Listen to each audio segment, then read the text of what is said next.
The December wind howled through the ancient oaks surrounding Winterbourne Manor, their bare branches clawing at the grey sky like skeletal fingers. Inside the grand drawing-room, Lady Madeline Winterbourne sat in her usual corner, a book balanced on her lap, doing her utmost to become invisible. Poor Madeline! Her cousin Lavinia's voice drifted across the room, deliberately loud enough to be heard.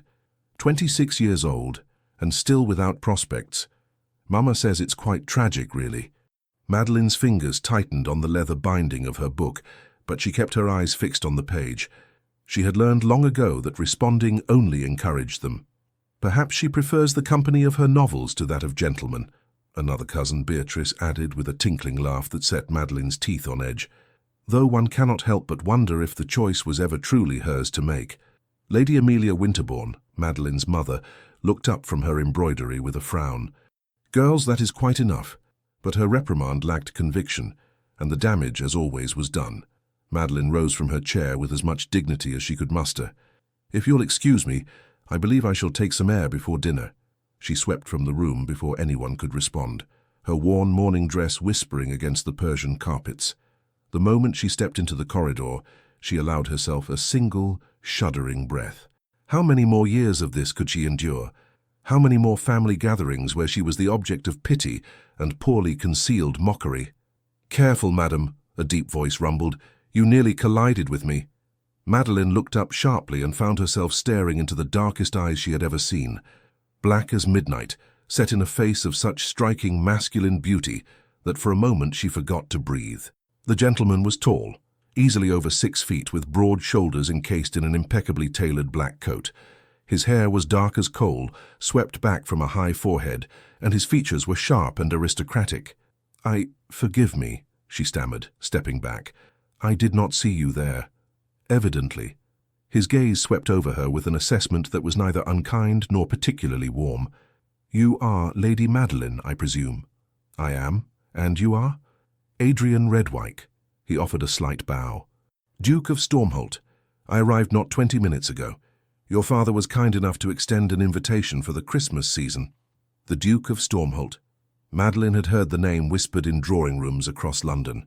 Wealthy beyond measure, devastatingly handsome, and utterly opposed to matrimony. At 32 years of age, he had evaded every matchmaking mama in England with a skill that bordered on the supernatural. The gossip said he was cold, calculating, and cared for nothing save his estates and his horses. "Welcome to Winterbourne Manor, Your Grace," Madeline said, executing a curtsy that years of deportment lessons had made automatic. "I hope your journey was not too disagreeable." "Tolerable." He studied her with those unsettling dark eyes.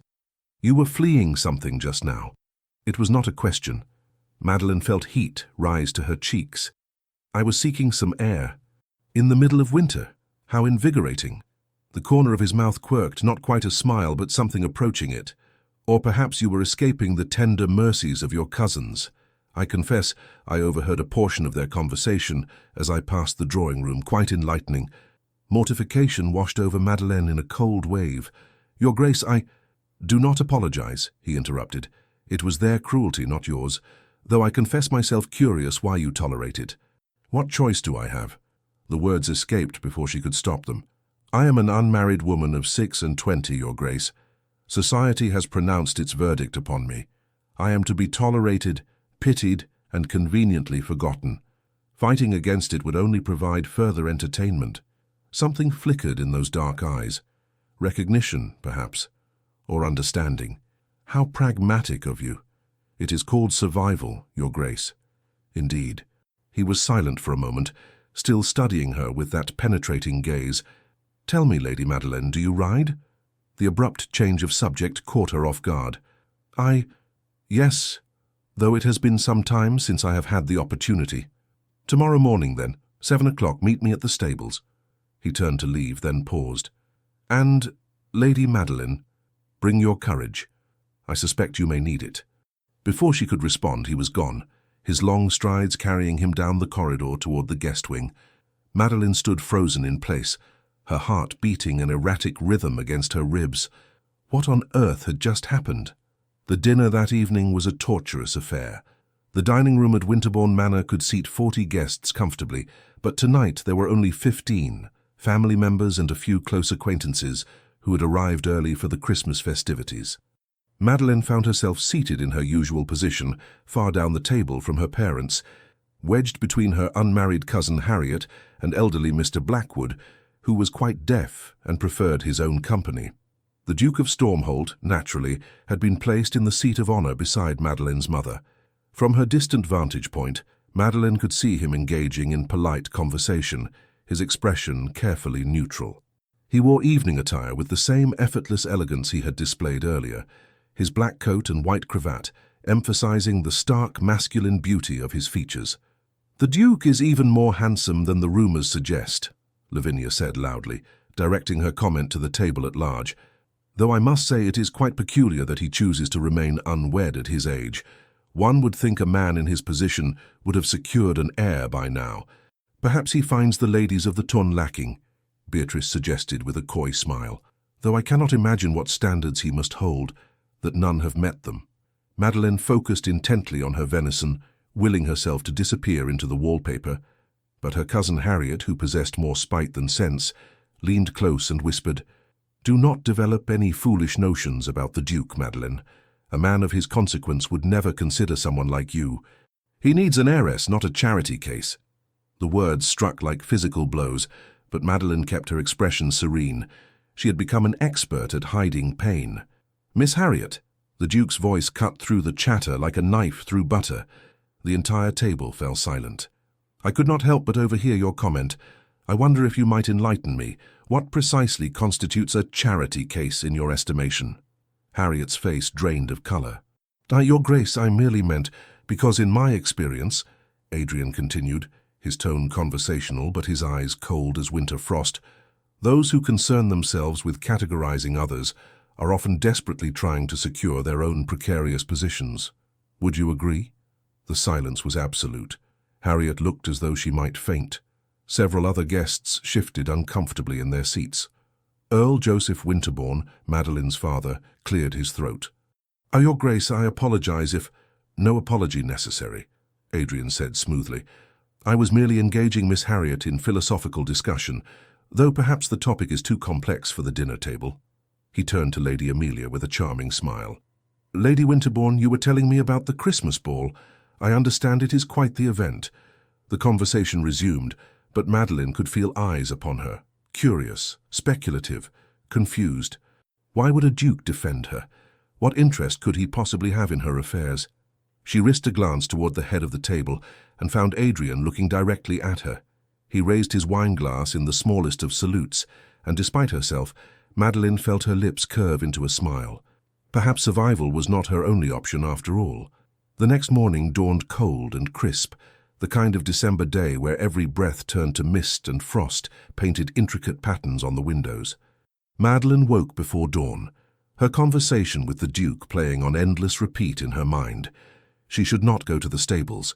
It would only fuel gossip, invite speculation, and likely result in humiliation when he failed to appear. The entire encounter had probably been a momentary impulse on his part, forgotten as soon as he retired to his chambers. And yet, at 6:45, Madeleine found herself dressed in her riding habit, a dark green ensemble that was several years out of fashion, but still serviceable. She crept through the silent house like a thief, careful to avoid the servants who were beginning their morning routines. The last thing she needed was for word to spread that she had gone riding with the Duke before breakfast. The stables were warm compared to the bitter cold outside, heated by the body warmth of the horses, and sweet with the scent of hay and leather. Madeleine had always loved this place. It was one of the few locations where she felt truly at peace. "You came." She spun around to find Adrian emerging from one of the stalls, leading a magnificent black stallion. He wore riding attire that somehow made him look even more imposing. Tall boots, buckskin breeches, and a dark coat that emphasized his broad shoulders. "I said I would," Madeleine replied, lifting her chin. "Did you doubt me?" "Most ladies of my acquaintance say many things they do not mean." He studied her with those penetrating dark eyes. "I am pleased to discover you are not among them. This is midnight." He patted the stallion's neck. "And I have taken the liberty of having Shadow prepared for you. Your father's groom assures me she is gentle but spirited." A grey mare stood in the adjacent stall, already saddled. Madeline approached her carefully, allowing the horse to become accustomed to her scent. "She's beautiful." "As are you." Madeline froze, certain she had misheard. But when she turned, Adrian was still watching her with that same intense focus. "Your Grace, No one is here to overhear us, Lady Madeline. We may dispense with the formalities if you wish. My name is Adrian." "That would be highly improper." "So would meeting a gentleman at dawn for a clandestine ride." He moved closer, close enough that she could see the fine lines at the corners of his eyes, the faint scar along his jaw. "I think we have already ventured beyond the bounds of propriety. Do you not agree?" Her heart was thundering now, a wild drum beat in her chest. "Why did you ask me here?" "Because I have a proposition for you." He gestured toward the stable doors. "But first let us ride. I find I think more clearly in motion." They rode across the frost-covered fields of Winterbourne Manor, in silence at first, their horses' breath creating clouds in the icy air. The sun was beginning to rise, painting the sky in shades of rose and gold that seemed almost impossible in their beauty. Madeline had forgotten how much she loved this, the freedom of movement, the wind in her face, the sense of being untethered from all the expectations and disappointments that awaited her back at the manor. Adrian rode with the easy confidence of a man born to the saddle. He pushed Midnight into a gallop, and Madeline urged Shadow to follow, her blood singing with exhilaration as they raced across the frozen landscape. When they finally slowed, her cheeks were flushed and her breathing rapid. "You ride well," Adrian observed, bringing Midnight alongside Shadow. "Better than most ladies I've encountered." "My father taught me when I was a girl," Madeline said. "Before?" She trailed off. "Before you became unmarriageable?" The bluntness of the question should have offended her, but instead Madeline found herself laughing, a sound that felt rusty from disuse. "Is that what they say about me in London?" "Among other things." He studied her profile. "But I find I care very little for London gossip.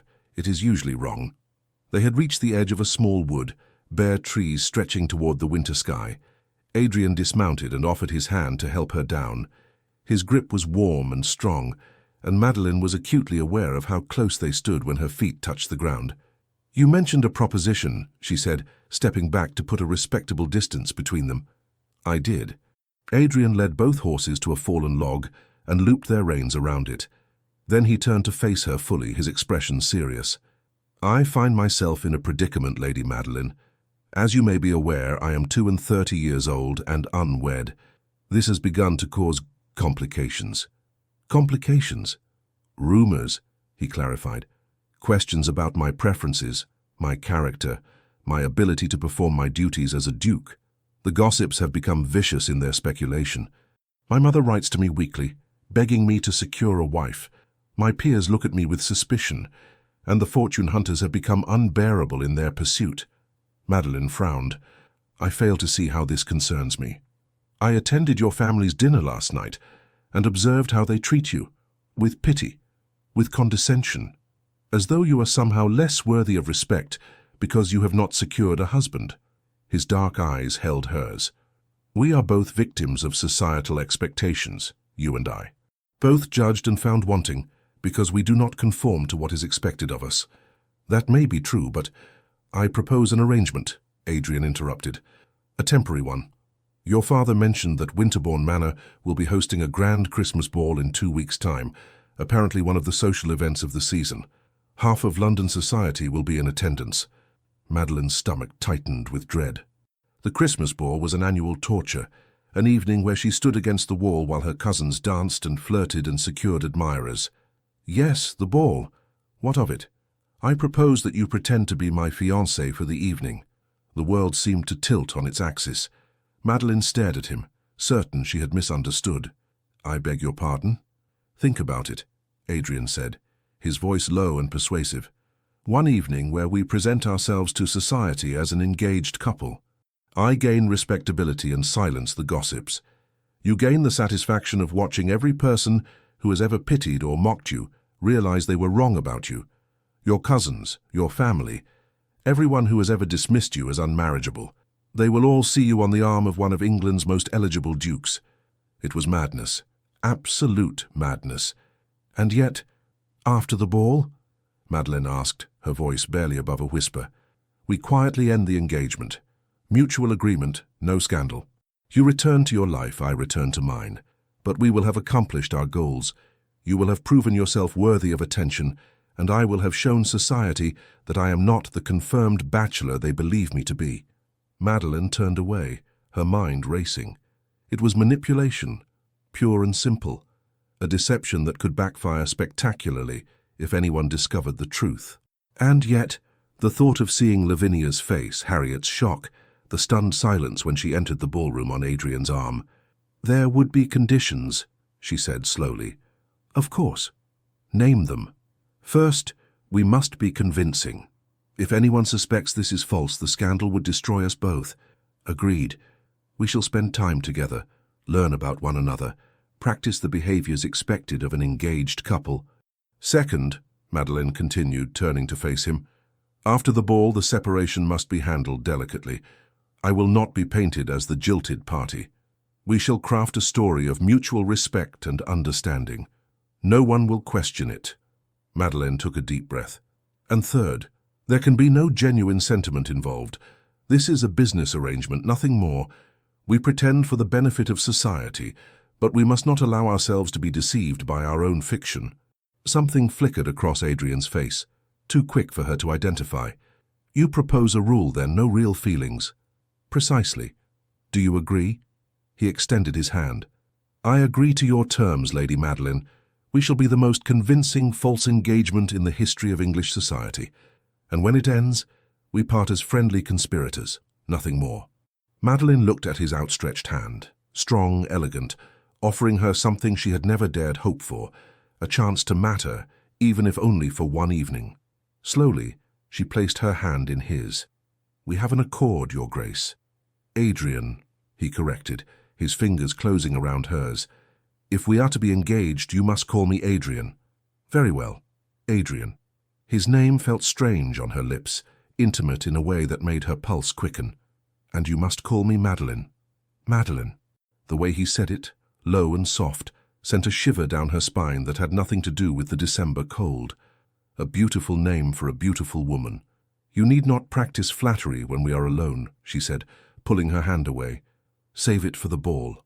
But as they walked back to their horses, Madeleine could still feel the warmth of his touch on her skin, and she wondered if she had just made the wisest decision of her life, or the most foolish. The following days passed in a strange, dreamlike haze. Adrian had been true to his word. He spent considerable time in Madeleine's company, much to the astonishment of her family. They took daily rides across the estate, walked through the frost-covered gardens, and sat together in the library discussing books and philosophy. To any observer, they appeared to be conducting a proper courtship. "I confess I am utterly baffled," Lady Amelia said to her daughter one afternoon as they sat in the morning room. "The Duke of Stormholt has shown more interest in you these past 3 days than any gentleman has in 6 years. What can it mean?" Madeleine kept her expression carefully neutral as she worked on her embroidery. "Perhaps he simply enjoys intelligent conversation, Mama. Not all gentlemen are seeking frivolous entertainment." "But, darling, he is a duke. He could have his pick of any lady in England. Why would he choose to spend his time with—" She trailed off, but the implication was clear. "With me?" Madeleine finished, keeping her voice steady despite the familiar sting of her mother's doubt. "Perhaps you underestimate me, Mama, or perhaps you have been listening too long to Lavinia and her ilk." Lady Amelia had the grace to look ashamed. "I only worry for you, Madeleine. I would not wish to see you develop expectations that cannot be fulfilled. The Duke is notorious for avoiding matrimony." "Then we are well matched, for I have long since abandoned any expectations of marriage." Madeleine set down her embroidery and met her mother's eyes. "If the Duke finds me tolerable company, I see no reason not to enjoy it while it lasts." What her mother did not know, what no one knew save Adrian, was that their time together had become far more than mere pretense. During their rides and conversations, Madeleine had discovered a man of surprising depth and complexity. Adrian was well-read, wickedly intelligent, and possessed a dry wit that made her laugh in ways she had forgotten were possible. He was also, she was beginning to realize with growing alarm, dangerously easy to care for. "Tell me about your childhood," Adrian said on their fourth afternoon together as they walked through Winterbourne's portrait gallery. Snow was falling outside the tall windows, creating a hushed, intimate atmosphere. "There is little to tell," Madeleine replied. "I was an ordinary child who grew into an ordinary woman." "I do not believe that for a moment." He stopped before a portrait of a young girl with dark curls and serious eyes. "Is this you?" "When I was 12, she confirmed, "before I understood what it meant to be a disappointment." Adrian turned to study her face. "Who made you believe you were a disappointment?" "Everyone." The word escaped before she could stop it. "My mother, who grew weary of presenting me to society season after season with no results. My father, who stopped looking at me with pride and started looking at me with resignation. My cousins, who found endless entertainment in my failure to secure even a single marriage proposal. And why do you suppose you received no proposals?" Madeleine laughed bitterly. "I am not beautiful like my sisters. I am too tall, too plain, too serious. I speak my mind when I should be demure. I read books when I should be practicing pianoforte. I am, in short, everything a gentleman does not want in a wife."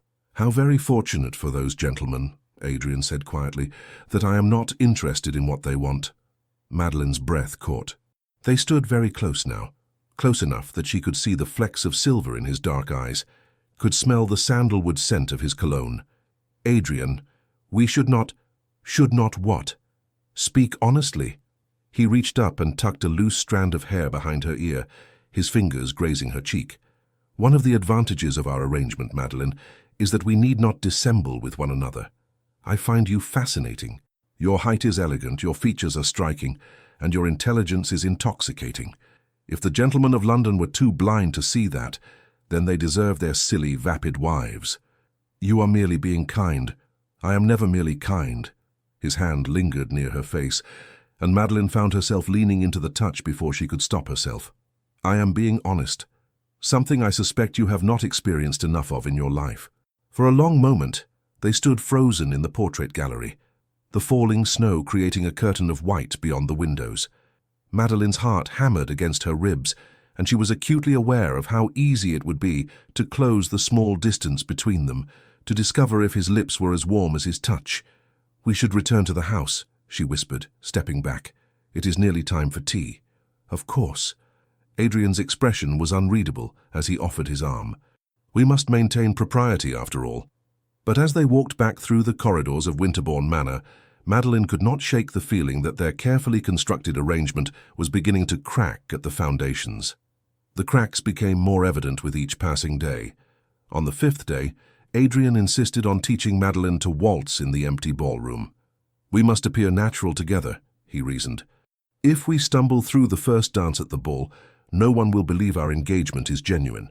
He was right, of course, but Madeleine had not anticipated what it would feel like to be held in his arms, to move in perfect synchronization with him as invisible musicians played in her imagination. Adrian was an excellent dancer, his movements smooth and confident, and Madeleine found herself relaxing into his lead. "You dance beautifully," he murmured, as they swept across the polished floor. "Why did no one ever notice?" "Because no one ever asked me to dance," Madeleine replied. "When you stand against the wall long enough, you become part of the furniture." Adrian's arm tightened around her waist. "Then they were fools, every one of them." "You keep saying that, but what? You do not believe me?" He spun her suddenly, pulling her even closer so that she could feel the heat of his body through the layers of fabric separating them. "Madeleine, look at me." She raised her eyes to his and found herself drowning in the intensity of his gaze. "I am many things," Adrian said softly. "Arrogant, certainly. Difficult, undoubtedly. But I am not a liar. When I tell you that you are remarkable, I mean every word. When I tell you that society's judgment of you is worthless, I speak the absolute truth. And when I tell you that any man would be fortunate to call you his wife, I am being more sincere than I have been about anything in my entire life." "Adrian!" His name was barely a whisper on her lips. "I know," he said, and there was something almost painful in his voice. "I know what we agreed. No real feelings. A temporary arrangement. But, Madeleine, I must confess—" "No." She pulled away from him abruptly, her heart racing. "Please do not say whatever you are about to say." "Why not?" "Because once words are spoken, They cannot be unspoken. She wrapped her arms around herself, suddenly cold despite the warmth of the room. We have an agreement, Adrian, a rule. The moment one of us breaks it, everything falls apart. And if the rule is impossible to keep, Madeline closed her eyes, then we must try harder. She heard him move closer, felt the warmth of his presence at her back. What if I do not want to try harder? He asked, his voice rough. What if I want to break every rule we established? What if I want to tell you that these past 5 days have been the most extraordinary of my life? What if I want to confess that when I look at you, I forget every reason I ever had for avoiding matrimony? Stop. The word came out as a plea. Please, Adrian, if you have any mercy, stop. For a long moment, silence filled the ballroom. Then she felt him step back, felt the absence of his warmth like a physical loss. Forgive me, he said formally. I have overstepped. It will not happen again. Madeline turned to find him bowing stiffly, his expression once again the cool, aristocratic mask he wore for society. I should return to my chambers, she said. We can continue our preparations tomorrow. As you wish, Lady Madeline. The formal address stung more than she wanted to admit. But as she fled the ballroom, Madeline told herself it was for the best. They had a rule for a reason. Feelings led to hurt, to disappointment, to the kind of pain she had spent 6 years learning to avoid. She absolutely would not allow herself to fall in love with the Duke of Stormholt, even if it was already far too late to stop it. The next 3 days were agony. Adrian maintained a polite distance, treating Madeline with the same courtesy he might show any casual acquaintance. They still took their daily rides, still appeared together at meals, but the warmth was gone, replaced by a careful formality that made Madeleine's chest ache. Her family noticed the change immediately. It seems the Duke has lost interest, Lavinia said smugly over breakfast on the 8th day. How very predictable. I suppose even he has his limits when it comes to charity. Madeline focused on her tea, refusing to give her cousin the satisfaction of a response. But the words cut deep, confirming every fear she had harbored. Adrian had realized the truth that she was exactly what everyone said she was. Unmarriageable, unlovable, unworthy of genuine affection. I think you are wrong, Lavinia, a new voice interjected. Madeline looked up in surprise to find her younger sister, Charlotte, watching her with sympathetic eyes. I think the Duke cares for Madeline very much. Anyone who watched them together these past days could see it. Then why has he grown so distant? Lavinia challenged. Perhaps, Charlotte said quietly, because he is frightened. That afternoon, Madeline sought refuge in the library, her favorite sanctuary within Winterbourne Manor. The room was 2 stories tall, filled with thousands of volumes that represented every corner of human knowledge and imagination. She had spent countless hours here, losing herself in stories of adventure and romance, dreaming of a life beyond the narrow confines of her own. She was so absorbed in her book that she did not hear the door open. Hiding again? Madeline looked up to find Adrian standing in the doorway, still wearing his riding clothes. His dark hair was windswept, his cheeks flushed from the cold, and her traitorous heart lurched at the sight of him. I am reading, not hiding, she said, keeping her voice carefully neutral. There is a difference. Is there? He moved into the room, closing the door behind him. Because it seems to me that we have both been hiding these past 3 days. From the truth, from each other, from what we both know is happening between us. Adrian, please. No, Madeline. No more running. He crossed the space between them in 3 long strides and pulled her to her feet. I have tried to respect your wishes. I have tried to maintain distance, but I cannot do it anymore. I cannot pretend that this is merely an arrangement when every moment with you makes me question every decision I have ever made. You are not making sense. I am making perfect sense, and you know it. His hands gripped her shoulders, his dark eyes blazing with intensity. I told myself I would never marry because I watched my parents destroy each other with their indifference. I told myself love was an illusion perpetuated by poets and fools. But then I met you and everything I thought I knew became irrelevant. This is the arrangement talking, Madeline protested weakly. We have been playing at engagement, and the lines have blurred. Once the ball is over, I'm going to ask your father for permission to truly court you. Adrian's declaration hung in the air between them. Because I do not want a temporary arrangement, Madeleine. I want a real engagement, a real marriage, a real life with you. Madeleine felt tears prick her eyes. You do not mean that. You cannot mean that. Why can I not? Because men like you do not marry women like me. The words burst from her like a dam breaking. You are a duke, Adrian. You could have any woman in England, beautiful, accomplished, wealthy women with impeccable connections. Why would you choose someone who has been rejected by society? Someone whose own family barely tolerates her? Someone who brings you nothing but the scandal of an unequal match? Is that truly what you believe? Adrian's voice was soft now, almost wondering. That you bring me nothing? What else am I to believe? He released her shoulders and took a step back, running his hand through his hair in a gesture of frustration. Madeleine, when I look at you, do you know what I see? She shook her head, unable to speak past the lump in her throat. I see a woman who has endured years of cruelty with grace and dignity, a woman whose intelligence intimidates lesser minds, a woman who reads voraciously, thinks deeply, and speaks with an honesty that is rarer than diamonds in the circles I inhabit. He moved closer again, his voice dropping to an intimate murmur. I see a woman whose smile makes my heart beat faster, whose laughter is the most beautiful sound I have ever heard, whose courage in the face of rejection humbles me.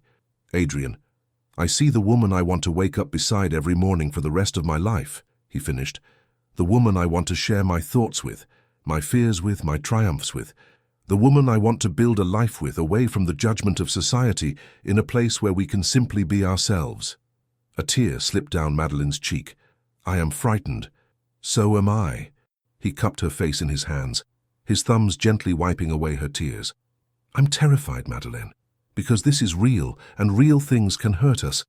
But I would rather face that fear with you than spend the rest of my life in the comfortable numbness I inhabited before we met. What if it does not work? What if it does, he countered. What if we are brave enough to reach for what we want instead of settling for what is expected? What if we build something extraordinary together? Madeleine stared up at him, her heart warring with her mind. Everything she had learned, everything she had experienced, told her this was impossible. Dukes did not marry spinsters. Men like Adrian did not fall in love with women like her. And yet, his hands were still cradling her face with infinite tenderness. His eyes held hers with an intensity that seemed to see straight through to her soul. And in that moment, Madeleine realized that perhaps, just perhaps, she had been wrong about everything. I am falling in love with you, she whispered. I have been trying so hard not to, but I am, and it terrifies me. Adrian's answering smile was like sunrise breaking over a dark horizon. Good, he said, because I am already hopelessly in love with you, and it would be dreadfully unfair if I had to suffer alone. Then he kissed her. It was not the chaste, restrained kiss of propriety. It was a claiming, a declaration, a promise, all wrapped into one perfect moment. Madeleine melted into him, her hands fisting in his coat, her entire world narrowing to the taste of his lips, the warmth of his embrace, the rightness of being held by him.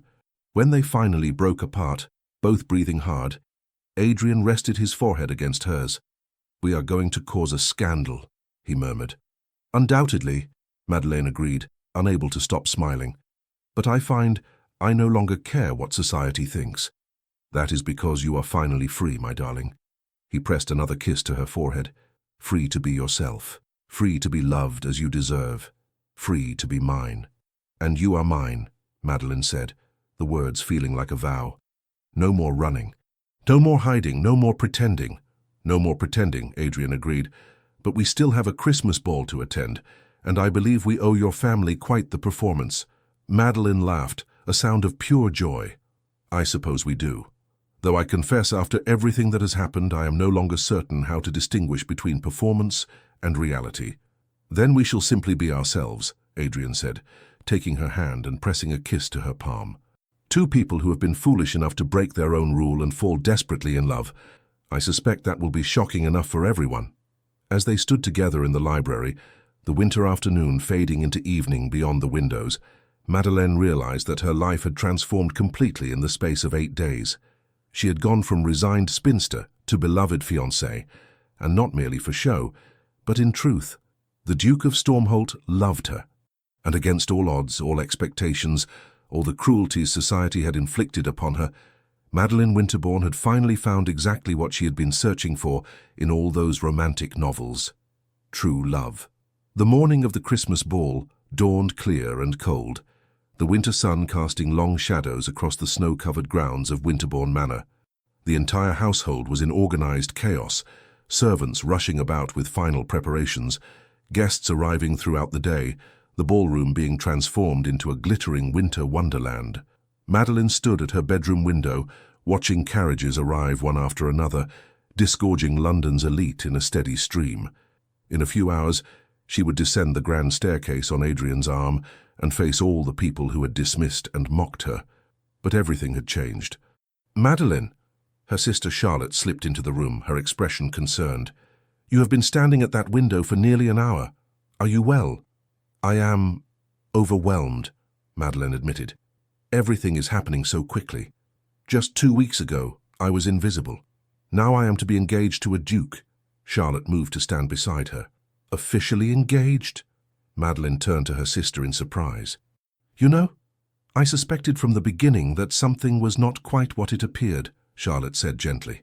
"The Duke looked at you with too much calculation at first, as though he were solving a problem rather than courting a lady. But then, over the past days, that changed. He looks at you now as though you are the sun and he a planet caught in your orbit." "He wants to make it real," Madeline confessed.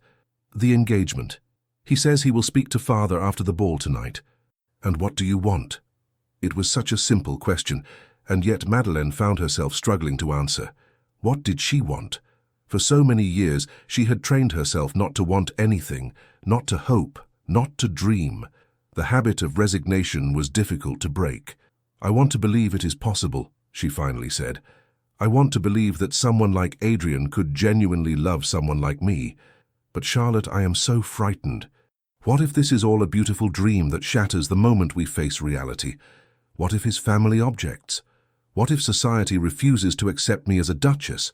What if he realizes he has made a terrible mistake?" Charlotte took her hand and squeezed it. "Those are valid fears, sister. But answer me this, do you love him?" "Yes," Madeline whispered. "Heaven help me, but I do." "Then that is all that matters. Love is always a risk, Madeline, but some risks are worth taking." As afternoon turned to evening, Winterbourne Manor transformed into something from a fairy tale. Thousands of candles illuminated every room. Evergreen garlands draped the banisters, interwoven with red velvet ribbons. In the ballroom, crystal chandeliers sparkled like stars, and the orchestra was tuning their instruments in preparation for the evening's entertainment. Madeline's mother had insisted on providing her with a new gown for the occasion, a gesture that surprised Madeline with its thoughtfulness. The dress was exquisite, deep sapphire silk that brought out the blue in her eyes, with delicate silver embroidery along the bodice and hem. It was the finest thing Madeline had ever worn. Her maid, Susan, arranged her dark hair in an elegant, upswept style, leaving a few curls to frame her face. When Madeline finally looked at herself in the mirror, she hardly recognized the woman staring back at her. "You look like a princess, my lady," Susan said with genuine warmth. "The Duke will not be able to take his eyes off you." A knock at the door interrupted Madeline's examination of her reflection. Charlotte opened it to reveal Lady Amelia, dressed in her own finery for the evening. "Madeline, Her mother stopped, her eyes widening. "My darling girl, you look absolutely beautiful." It was perhaps the kindest thing her mother had said to her in years. Madeline felt her throat tighten with emotion. "Thank you, Mama." Lady Amelia crossed the room and took both of Madeline's hands in hers. "I owe you an apology," she said quietly. "For years I have allowed others' opinions to color my treatment of you. I convinced myself that by lowering my expectations, I was protecting you from disappointment. But I see now that I was only adding to your pain." "Mama, please let me finish." Lady Amelia's eyes were bright with unshed tears. "Watching the Duke of Stormholt court you these past 2 weeks has shown me what I should have seen all along. You are extraordinary, Madeline. Intelligent, kind, resilient beyond measure. Any man would be fortunate to call you his wife, Duke or otherwise." Madeline embraced her mother, years of hurt beginning to heal in that single moment. "Thank you," she whispered. "That means more than you know." "Now," Lady Amelia said, stepping back and dabbing at her eyes with a handkerchief, The Duke is waiting for you downstairs. He asked me specifically to tell you that he will be in the portrait gallery when you are ready to descend." "The portrait gallery?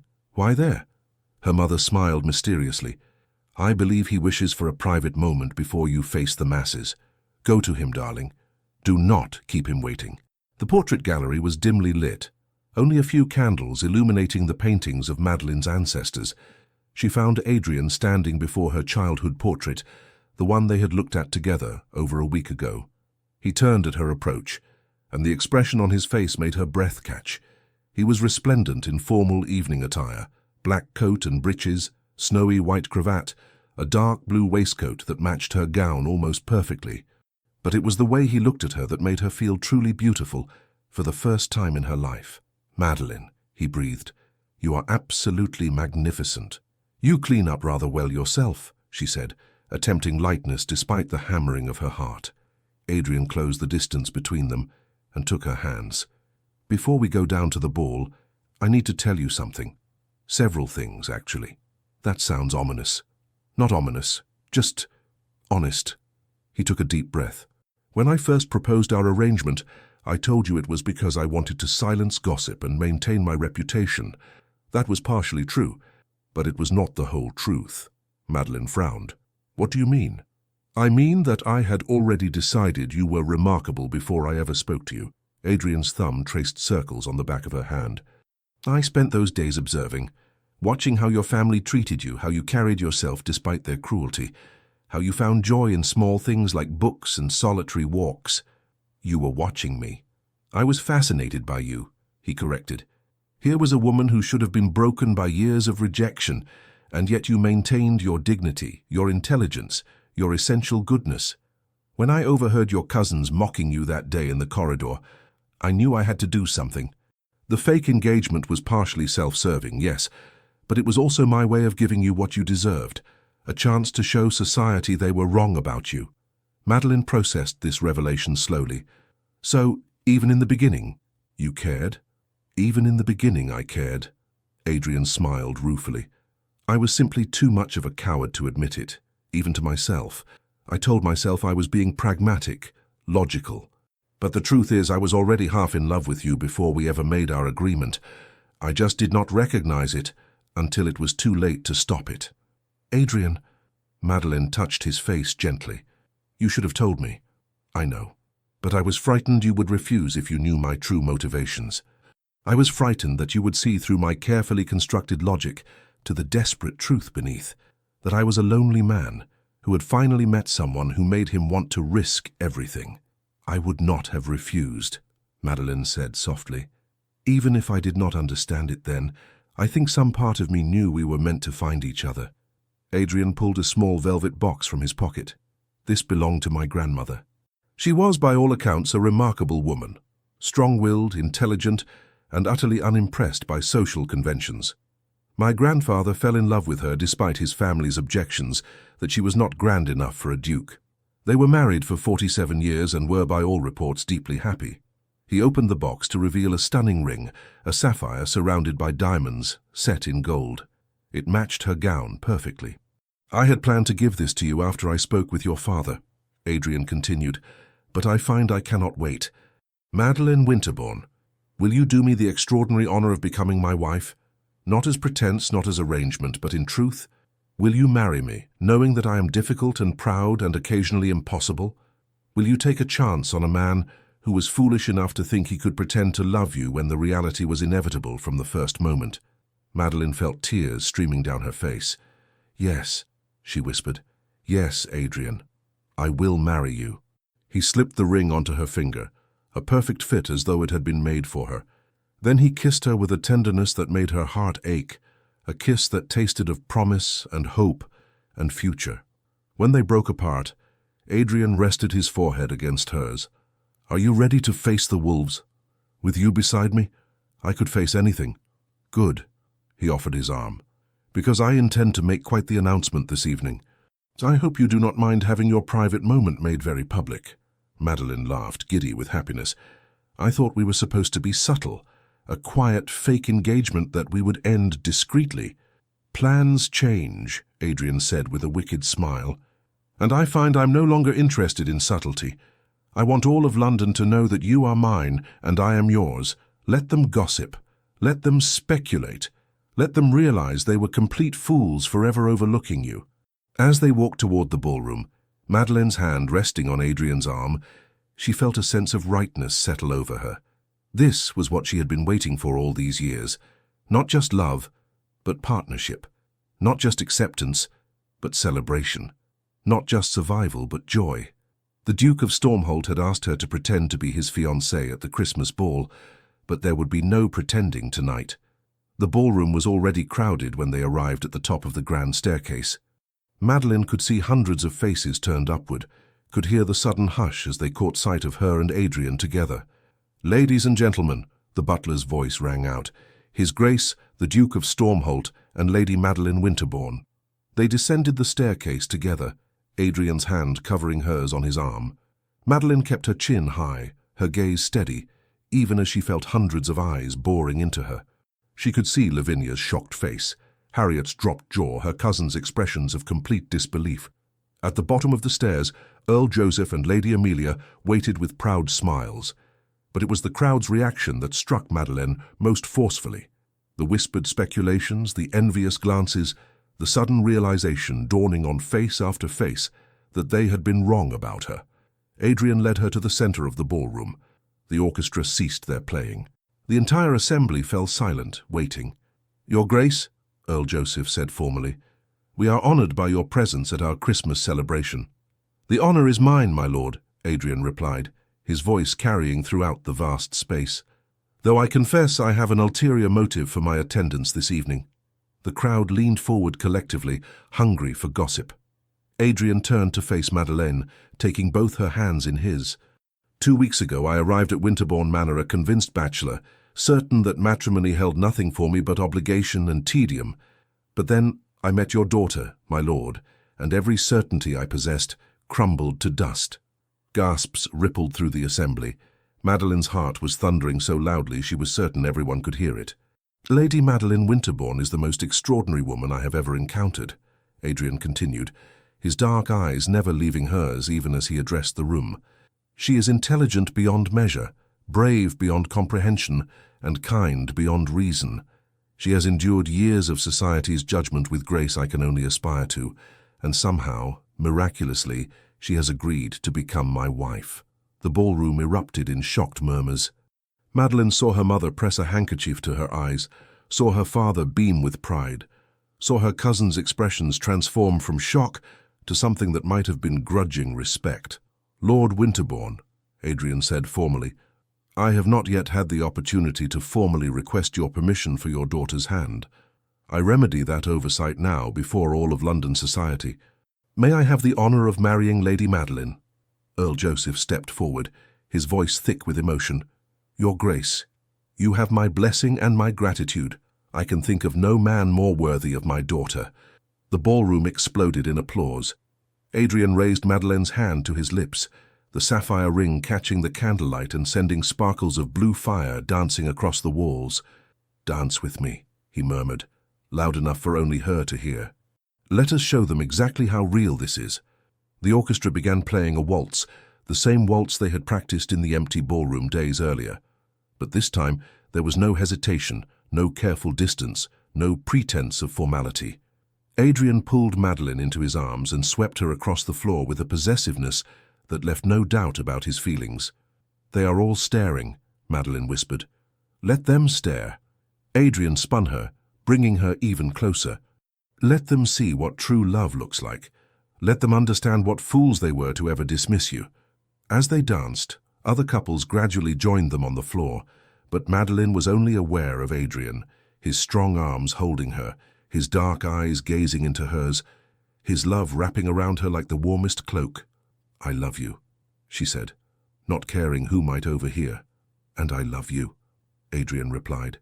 "Today, tomorrow, and for all the days to come, you are mine, Madeleine Winterbourne." "And I am irrevocably yours." The waltz ended, and the ballroom erupted in applause once more. But before they could leave the floor, a voice rang out, "Your Grace, Lady Madeleine!" They turned to find Lavinia pushing through the crowd, her face flushed.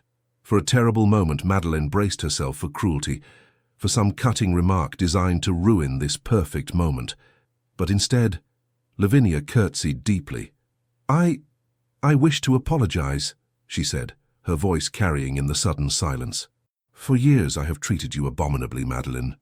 I was cruel when I should have been kind, mocking when I should have been supportive. I allowed jealousy to poison my better nature."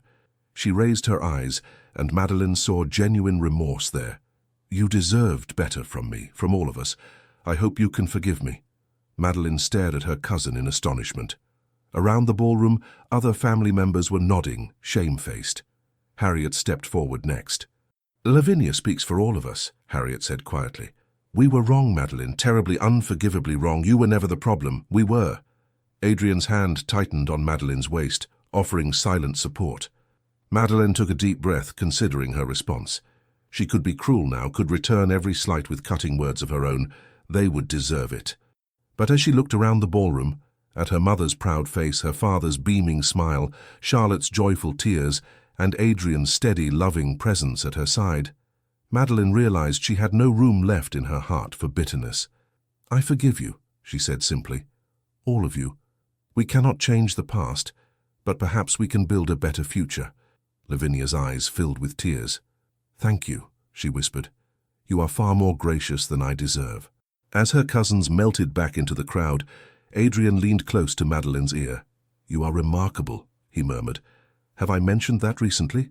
"Once or twice," Madeleine replied, smiling. "But I do not mind hearing it again." The remainder of the evening passed in a blur of well wishes and congratulations.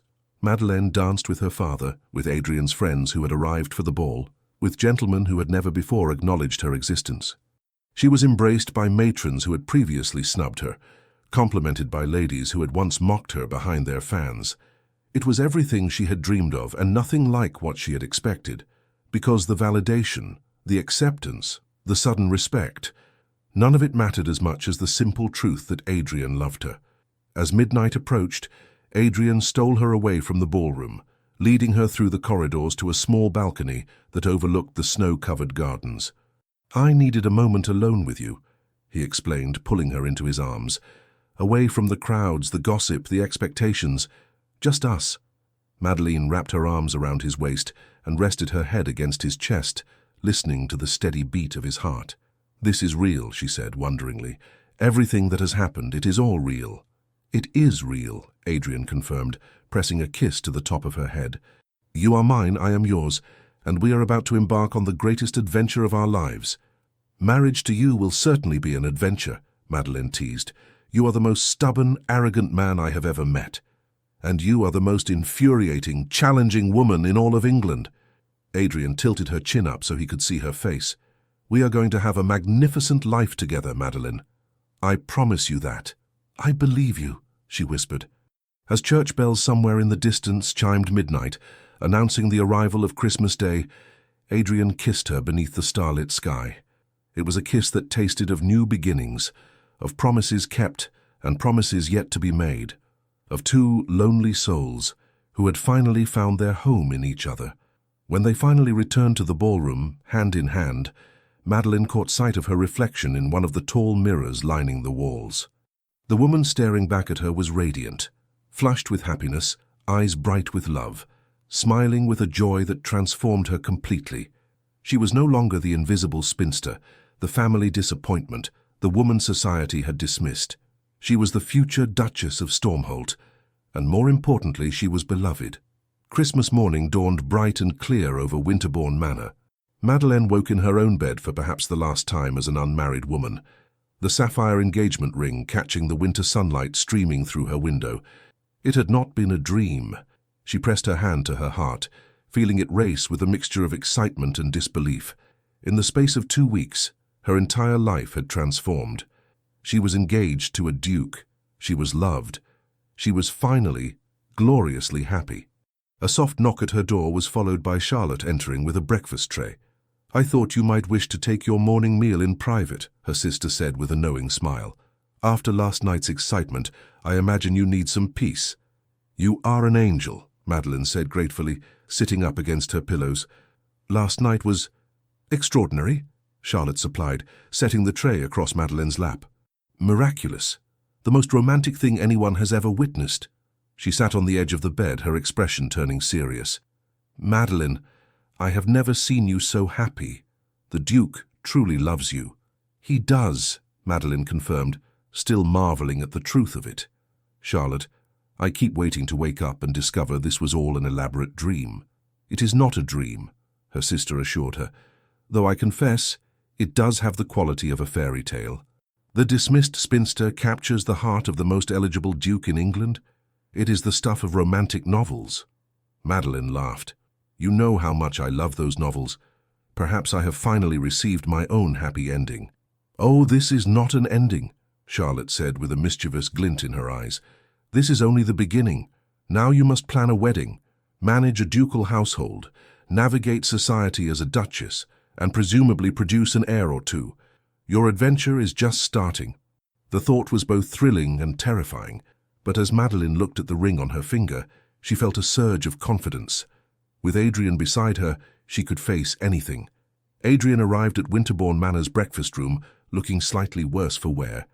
Evidence that the gentleman had celebrated well into the early morning hours after the ladies retired. But his eyes lit up the moment he saw Madeleine, and he crossed the room to press a kiss to her hand, with such tender devotion that several family members sighed audibly. "Good morning, my darling," he murmured. "I trust you slept well?" "I did.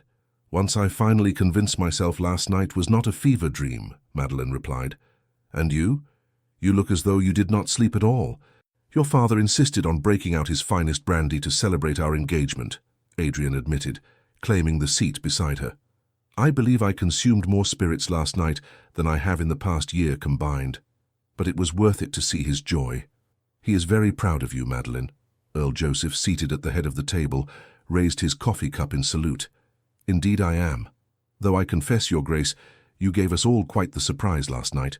I had suspected some understanding between you, but I did not anticipate such a public declaration." "I am not a man who does things by half measures," Adrian said with a slight smile. "When I commit to something, or someone, I do so completely." "That much is abundantly clear," Lady Amelia interjected warmly. "Now we must discuss wedding plans. The season begins in April. Would you prefer a London ceremony, or something here at Winterbourne?" Adrian glanced at Madeleine. "That is entirely for my bride to decide, though I confess I am not inclined toward a long engagement. I have waited 32 years to find the right woman. Now that I have, I see no reason to delay." Madeleine felt heat rise to her cheeks. "How soon are you suggesting? Would February be too precipitous?" Adrian's dark eyes held a challenge and a plea in equal measure. "I realize it is unconventionally quick, but I find I am quite done with convention where you are concerned." "February," Madeleine repeated, her heart racing. That was barely 6 weeks away. But when she thought about waiting months to truly begin their life together, the idea seemed unbearable. "I think February would be perfect." Lady Amelia looked momentarily flustered. "But that allows so little time for preparations. The dress, the flowers, the guest list. Then we shall keep it intimate," Adrian suggested. "Family and close friends only. I have no desire for a grand spectacle. I simply want to marry Madeleine as soon as propriety allows." The Earl chuckled.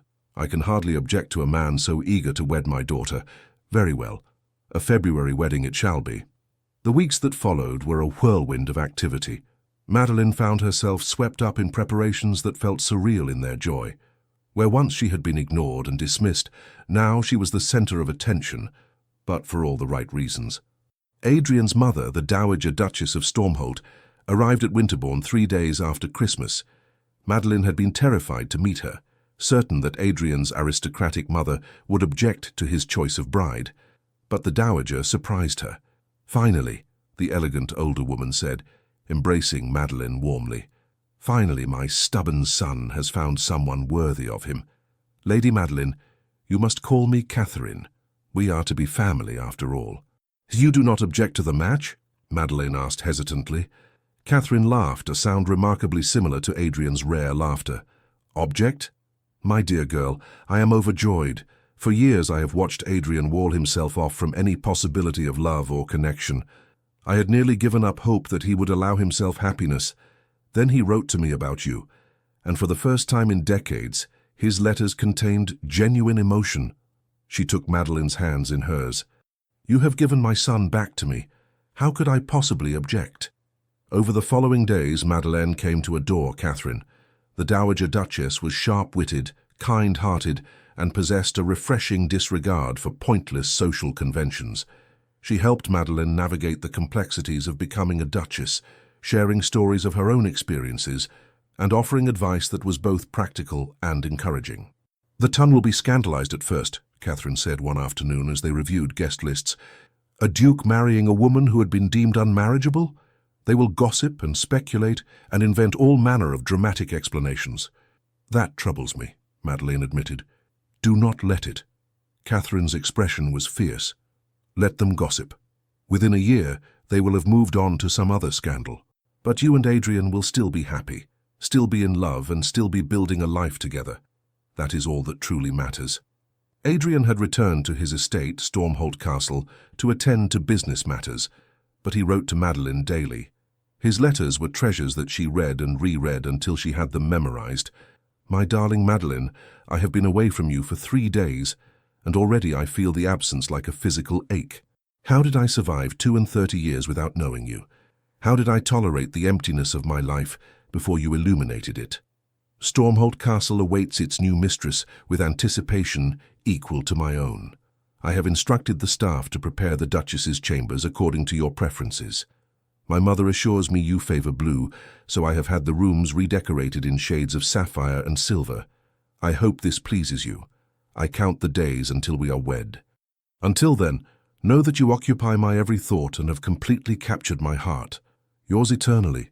Adrian. Madeleine pressed the letter to her chest, smiling foolishly. She wrote back immediately, filling pages with her own declarations of love and descriptions of the wedding preparations. It felt extraordinary to have someone who wanted to know every detail of her day, who cared about her thoughts and feelings, who loved her exactly as she was. The wedding took place on a crisp February morning at the chapel on the Winterbourne estate.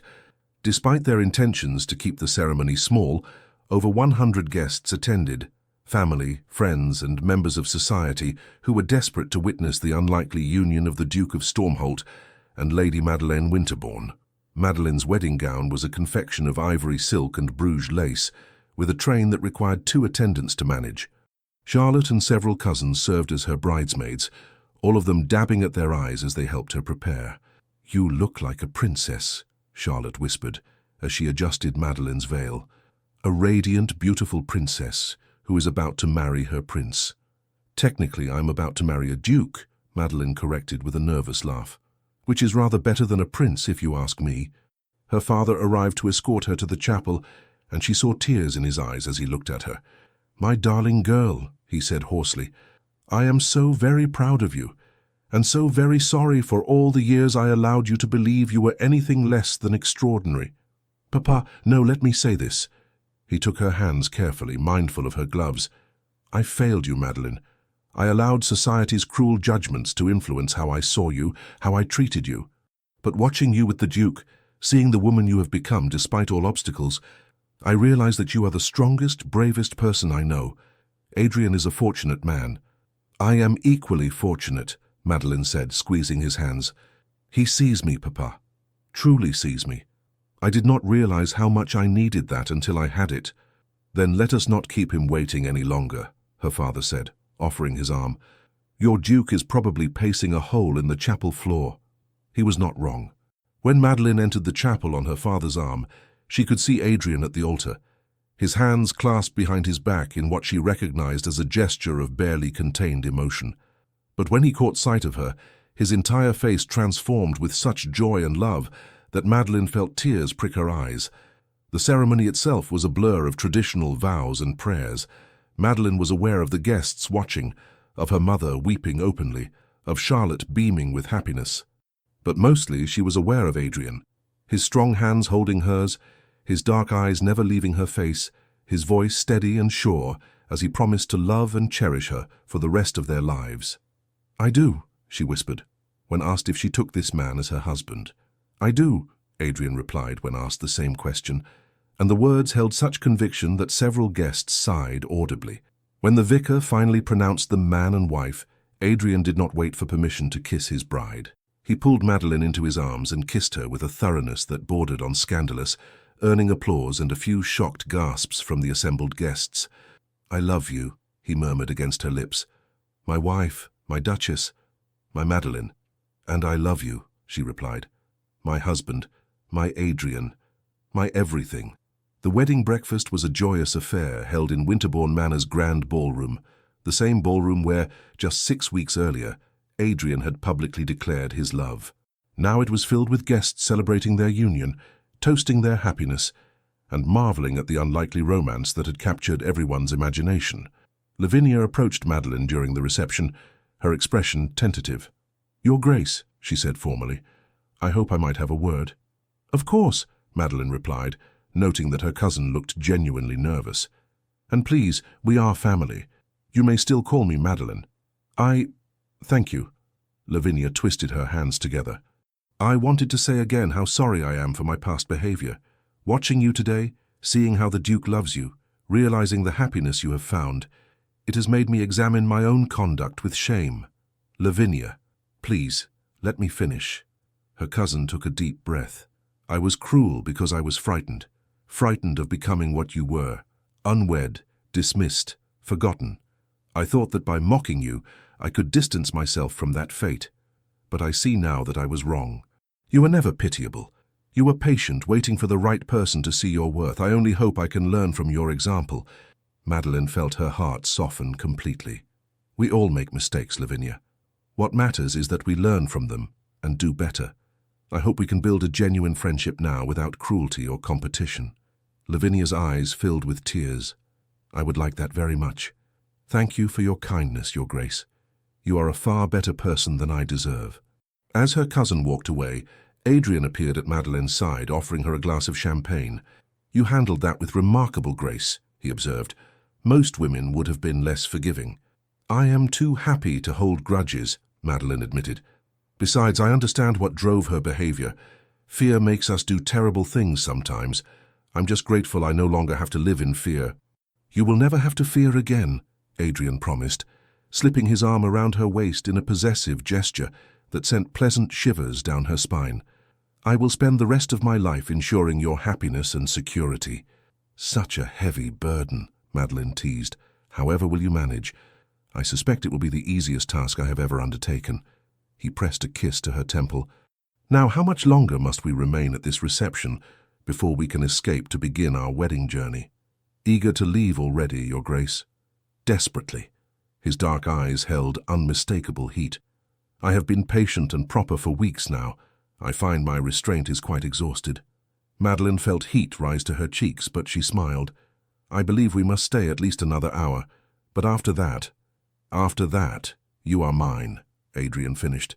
"Completely and irrevocably mine." They departed for Stormholt Castle as the winter sun was setting, painting the snow-covered landscape in shades of pink and gold. The journey would take 3 hours by carriage, and Adrian had arranged for them to travel in comfort with heated bricks, warm blankets, and a basket of refreshments. But Madeleine had no interest in food or scenery. She was too busy studying her husband, still marveling at that word, in the close confines of the carriage. "You are staring," Adrian observed with amusement. "I am admiring," Madeleine corrected. "There is a difference." "Admiring what, precisely?" "The fact that you are real, that this is real, that I am actually married to the Duke of Stormholt and on my way to my new home." Adrian pulled her close, arranging them so that she was tucked against his side with his arm around her shoulders. "Your new home," he repeated. "Your castle, your duchy. Everything I have is now yours, Madeleine." "I do not need castles or titles," she said softly. "I only need you." "You have me," Adrian promised. "For today and for all our tomorrows, I am yours in every way that matters." They rode in comfortable silence for a while, watching the winter landscape pass beyond the windows. Then Adrian spoke again, his voice thoughtful. "Do you remember our first conversation, when you said survival was all you could hope for?" "I remember." "You will never merely survive again," he said fiercely. "From this day forward you will flourish. You will be loved, cherished, respected. You will have everything you were denied for so long. I swear this to you." Madeleine turned in his arms to face him fully. "Adrian, you have already given me everything. You saw me when I was invisible. You valued me when others dismissed me. You loved me when I had given up hope of being loved. Everything else is simply wonderful addition." "I intend to spend our entire marriage adding wonderful things to your life," Adrian replied, starting immediately. He kissed her then, deep and passionate, a claiming kiss that left no doubt about his intentions for their wedding night. When they finally broke apart, both breathing heavily, Madeleine rested her forehead against his. "2 more hours until we reach Stormholt," she whispered. "2 hours too long," Adrian replied. But they passed the time in pleasant conversation, discussing their plans for the future. Adrian wanted to show her every corner of his estate, introduce her to his tenants, teach her about the management of his properties.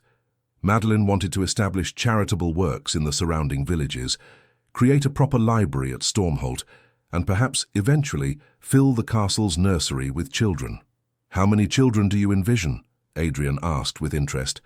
"I have not given it extensive thought," Madeleine admitted, "but I think perhaps 3 or 4. Enough that they will not be lonely, but not so many that we cannot give each one proper attention and love." 3 or 4 sounds perfect, Adrian agreed, though I confess I am more interested in the process of creating those children than the actual number we settle upon. "Adrian," Madeleine swatted his arm, laughing, "that is hardly proper conversation. I am conversing with my wife in the privacy of our carriage," he pointed out. "I believe I am allowed some impropriety." When they finally arrived at Stormholt Castle, Madeleine was struck by its imposing beauty. The castle was centuries old, all grey stone and soaring towers, with lights glowing warmly in the windows. The staff had assembled to greet their new duchess, and Adrian led her through formal introductions with patient courtesy. Mrs. Hensworth, the housekeeper, was a formidable woman in her 60s who nevertheless smiled warmly at Madeleine. "Your Grace, we are delighted to welcome you to Stormholt. His Grace has spoken of little else but your arrival these past weeks." "Thank you, Mrs. Hensworth," Madeleine replied. "I am eager to learn about the household and make myself useful." "Useful?" Adrian interjected. "Darling, you are the Duchess. You need not make yourself useful. You need only make yourself happy." "I shall be happy making myself useful," Madeleine said firmly. "I am not accustomed to idleness, Adrian. I will need occupation beyond simply existing as your Duchess." Pride shone in Adrian's eyes. "Then we shall find you all the occupation you desire. But first," he turned to the assembled staff, "that will be all for this evening. The Duchess and I wish to be alone." If the staff found this unusual, they gave no sign. They simply bowed and curtsied before dispersing to their quarters, leaving Adrian and Madeleine standing alone in the grand entrance hall. "Alone at last," Adrian murmured, pulling Madeleine into his arms. "Do you know how long I have been waiting for this moment?" "As long as I have, I imagine," Madeleine replied, her heart racing as he began trailing kisses down her neck. "Let me show you our chambers," he suggested, his voice rough with desire. "I believe you will find them quite comfortable." He swept her up into his arms, making her gasp and laugh. "Adrian, you do not need to carry me." "Oh, but I do," he insisted, already carrying her toward the grand staircase. "It is tradition for a groom to carry his bride over the threshold, and I find I am quite devoted to tradition, when it suits me." The Duchess's chambers were magnificent, all done in the shades of blue and silver Adrian had mentioned in his letter, with a massive 4-poster bed draped in silk. But Madeleine had eyes only for her husband as he set her gently on her feet. "I love you," she said simply, "more than I have words to express." "Then perhaps words are unnecessary," Adrian replied, beginning to remove the pins from her hair. "Let me show you instead how much I love you, how much I have been longing for this moment, how completely you own my heart." And as the fire crackled in the hearth and the winter wind howled outside, Adrian kept his promise. He showed Madeleine with tender touches and passionate kisses exactly how precious she was to him. He worshipped her with his hands and his mouth and his body, demonstrating with every caress that she was cherished beyond measure. Later, as they lay tangled together in the silk sheets, Madeleine traced idle patterns on Adrian's chest. "I have something to confess," she said softly. "Oh?" Have you been harboring secrets from your husband already? Adrian's tone was teasing. Do you remember our rule? The one we established when this all began? No real feelings, only pretense. I remember. I broke that rule the very first day, Madeline admitted. When you defended me at dinner, when you invited me to ride with you, I was already halfway in love with you before we even made our agreement. I just did not want to admit it to myself. Adrian turned to face her fully, his expression tender. Then we are equally guilty, my darling, because I broke that rule before I even proposed it. I was falling in love with you while I was still trying to convince myself this was merely a practical arrangement. We are both terrible liars, it seems. The worst, Adrian agreed. Thank heavens for that. They fell asleep in each other's arms, two souls who had found their perfect match against all odds and expectations. A few years later, the gardens at Stormholt Castle were in full bloom, roses and honeysuckle perfuming the warm June air. Madeline sat on a blanket spread beneath an ancient oak tree, watching her husband chase their 2-year-old son, Thomas, across the grass. I am going to catch you, Adrian declared in exaggerated menace. The Duke of Stormholt always catches his prey. Thomas shrieked with laughter, his dark curls bouncing as he ran on chubby toddler legs. He looked remarkably like his father, the same dark eyes, the same aristocratic features, though his temperament was decidedly more sunny. Mama! Thomas cried, throwing himself into Madeline's arms. Save me. I shall protect you from your fierce papa, Madeline promised, holding her giggling son close, though I fear he is quite determined. Adrian collapsed onto the blanket beside them, pulling both Madeline and Thomas into his embrace. Defeated by a woman and a small child, my reputation is quite ruined. Your reputation as a devoted husband and father is quite secure, Madeline corrected, pressing a kiss to his cheek, which is far more important. Life at Stormholt had exceeded even Madeline's most optimistic dreams. She had established 3 schools for the children of Adrian's tenants, organized charitable works throughout the duchy, and created one of the finest libraries in all of England. She and Adrian had traveled to Italy and France, had hosted house parties and intimate gatherings, had built a life filled with love and laughter and purpose. And through it all, Adrian had been her constant companion, her greatest supporter, her truest friend. He loved her with an intensity that never dimmed, cherished her with a devotion that never wavered, and reminded her daily that she was precious beyond measure. What are you thinking about? Adrian asked, studying her face. About how far I have come, Madeline replied. 3 years ago, I was invisible, dismissed, certain I would spend my life alone and unloved. And now, she gestured at the scene around them, at their beautiful home, their perfect son, the life they had built together. Now I have everything I never dared to dream of. We have everything, Adrian corrected, because this life would be meaningless without you in it. He kissed her softly, then grinned. Though I confess I am eager to expand our family. Thomas needs a sibling. Does he? Madeline asked with a secret smile. Something in her tone made Adrian's eyes sharpen. Madeline, I was planning to tell you this evening, but I suppose now is as good a time as any. She took his hand and placed it gently on her still flat stomach.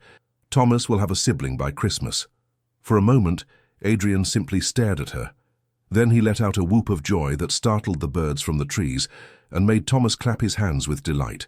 He kissed Madeline thoroughly, then her stomach, then her lips again. Another child, he breathed. Madeline, you are extraordinary. You give me everything. We give each other everything, she corrected. That is the nature of true partnership. As the afternoon sun warmed the gardens and Thomas played contentedly with his wooden toys, Madeline reflected on the strange journey that had brought her to this moment. She had started as an unwanted guest at her own family's gatherings, invisible and dismissed. She had agreed to a false engagement as a desperate attempt to matter, just once, to someone.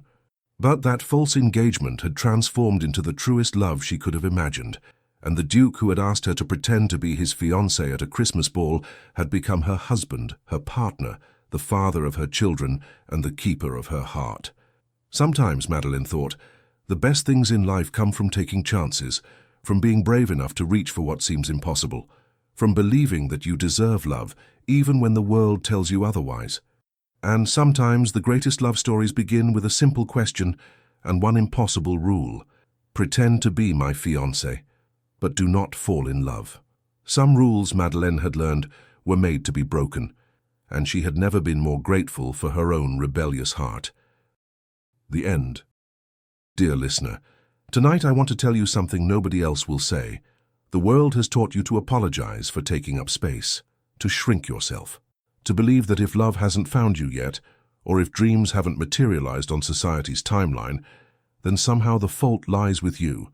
You've learned to scan rooms looking for proof of your inadequacy, measuring yourself against impossible standards, keeping score of everything you lack.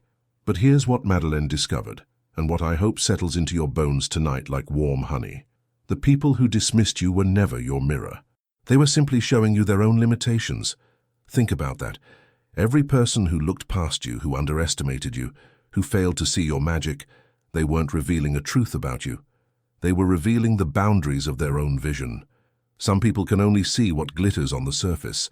They miss the diamond because they're hypnotized by rhinestones. You have been auditioning for the wrong audience your entire life. And the exhaustion you feel, that bone-deep weariness, it comes from performing in a theater where the seats were always empty. You've been trying to prove yourself to people who were never capable of understanding you in the first place. That's not failure. That's freedom waiting to be claimed. Adrien didn't rescue Madeleine. Let's be clear about that. He simply had the good sense to recognize what was already there, a woman of substance who had been standing in plain sight all along. She didn't become worthy when he noticed her. She had always been worthy. He just had better eyes than the others. Here's the truth they don't tell you in fairy tales. Sometimes the most radical act of courage isn't slaying dragons or climbing towers. It's sitting quietly with yourself and saying, I see you, I value you, and I'm not abandoning you anymore. It's learning to be the Adrien to your own Madeleine, the one who finally looks at you with clear eyes and says, how did everyone else miss this? Tonight, as you drift toward sleep, I want you to imagine something. Imagine all the judgments, all the rejections, all the cruel words and dismissive glances. Imagine them as stones you've been carrying in a heavy sack on your back. One by one, you're setting them down. Not because you've earned the right to release them, but because they were never yours to carry in the first place. Sleep now with the fierce certainty that you matter, not because of what you might become, but because of what you already are. Rest in the knowledge that your story is far stranger and more beautiful than anything you could have planned. Trust that the universe has better timing than you do, and a much more interesting plot in mind. Tomorrow will come with its own small mercies. For now, let yourself be held by the darkness, protected by the night, cradled by the simple truth that you are here. You survived, and that alone makes you extraordinary. May peace find you in the quiet hours. May rest restore what the world has depleted. May you wake knowing what Madeleine learned. The right eyes will always find you, and until they do, your own eyes are enough. With profound gratitude for your presence in this world, and for listening to this story that we hope reminded you of your own strength. The Legends of the Fall Team. Thank you for staying with us until the very end of this unforgettable love story. If this story touched your heart, we warmly invite you to subscribe, like, comment, and share. Your support truly helps us keep telling stories full of love, redemption, and beautiful twists of fate. We create each story with care, hoping it brings warmth to your day and comfort to your heart. Your presence here means more than words can say. And don't forget, at the end of this video, you'll see another story from our channel. Click it and let yourself be surprised by another emotional journey. Thank you for being here. The Legends of the Fall Team.